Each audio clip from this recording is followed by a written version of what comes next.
Greetings from the voice of Allan Kardec. And welcome from the voice of the spirits. Today we're here to take you on another small journey through The Spirits book by Allan Kardec. Today we will cover Good and Evil, questions 629 to 637. Enjoy.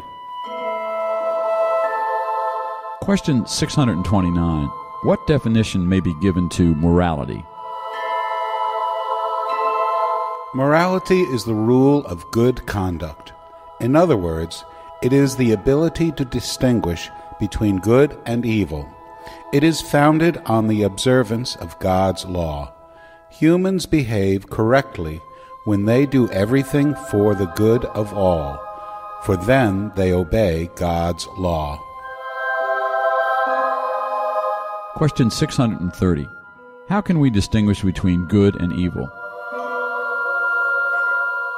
Good is everything that is in harmony with God's law, whereas evil is everything that deviates from it. Thus, doing what is good conforms to God's law, while doing evil infringes on it. Question 631. Do humans have the means within them to distinguish between good and evil?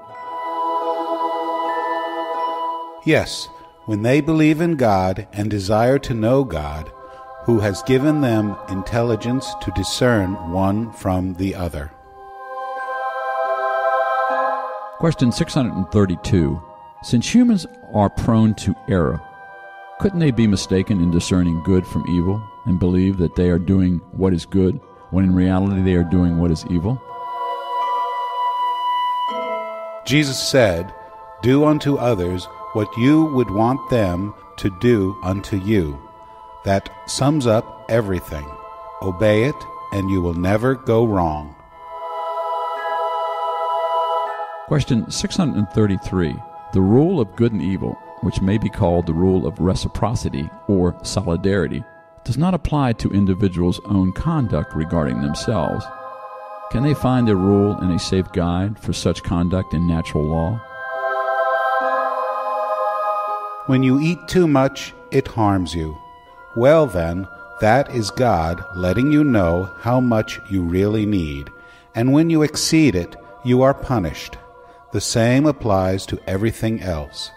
Natural law outlines for all humans the limit of their needs, and when they exceed that limit, they are punished by suffering. If they would always listen to that voice that says, "Enough," they would avoid most of the ills they accuse nature of. Question 634. Why may evil be found in the very nature of things? I am speaking of moral evil. Couldn't God have created humankind under better moral conditions? We have already told you, spirits are created simple and ignorant.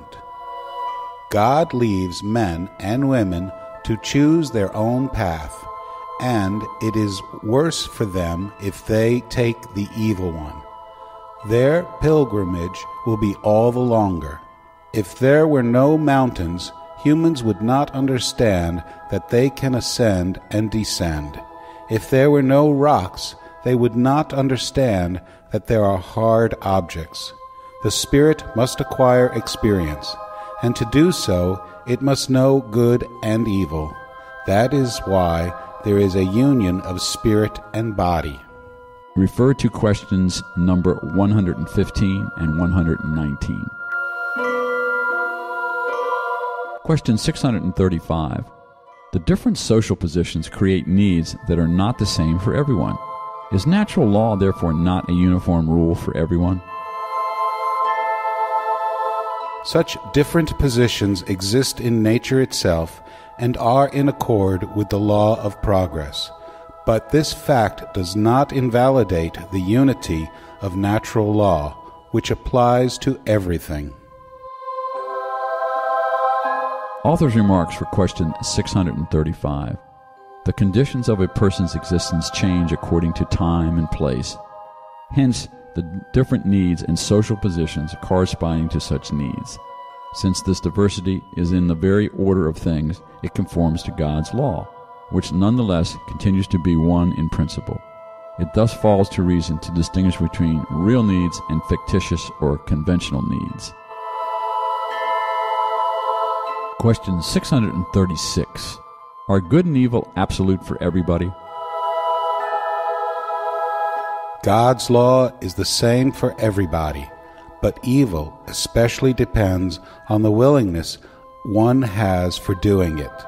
Good is always good, and evil is always evil, whatever a person's position may be. The difference is in the degree of responsibility. Question 637. Are cannibals who yield to their instinct guilty when they eat human flesh? I have said that evil depends on the will. Well then, persons are guiltier the more they know what they should do.